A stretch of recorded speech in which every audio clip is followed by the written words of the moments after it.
When moving from one longitude to another, the change of longitude is referred to as ChLong. To consider a calculation of ChLong, it is best to view the Earth looking down onto one of the poles. From the Greenwich meridian to 30 degrees west, west 03000, an angle of 30 degrees is subtended at the centre, as seen in the diagram. Now consider the meridian east 100 degrees, east 10000. What is the ChLong from this meridian to the 30 west meridian? Looking at the diagram, we can see that ChLong must be 30 degrees plus 100 degrees. 130 degrees is the answer.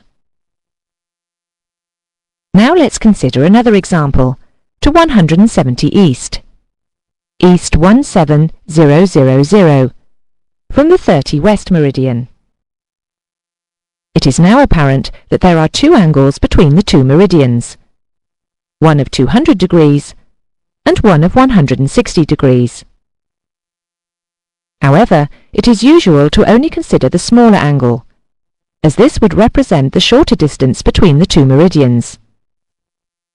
The correct ChLong is therefore 160 degrees.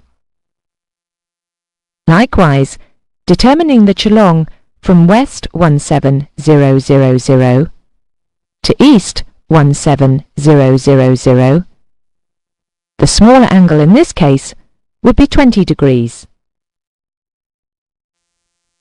We will now look at ChLong calculations near to east-west 18000, anti-meridian of Greenwich.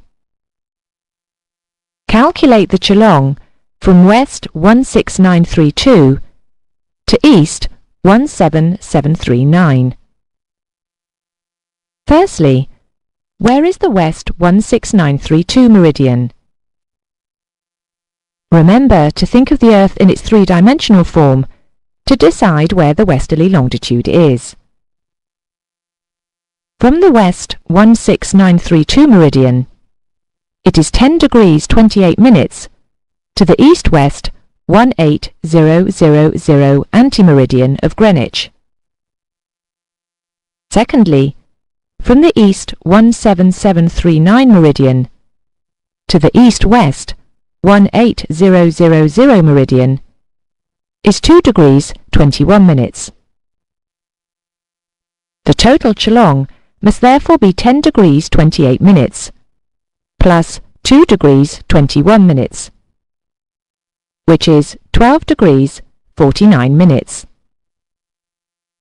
Trying to solve the question by using a flat image, such as a map, can cause confusion. The westerly longitude is increasing from the right-hand side of the map until it reaches its maximum of 180 degrees.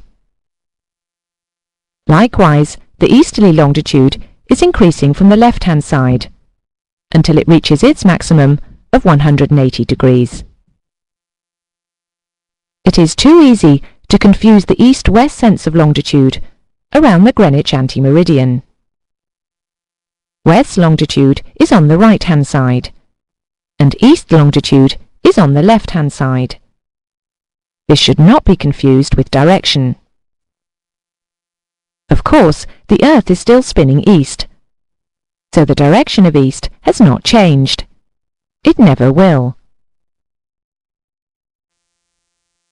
In summary, we have seen how to calculate ChLat and ChLong. A thorough understanding of ChLat and ChLong is required to solve many navigation problems. Remember to imagine the spherical image of the Earth when applying ChLat and ChLong, and not just to think about a two-dimension representation, like a map. Point-to-point navigation might take you over the North Pole, or over the South Pole, across the equator, or a combination of these.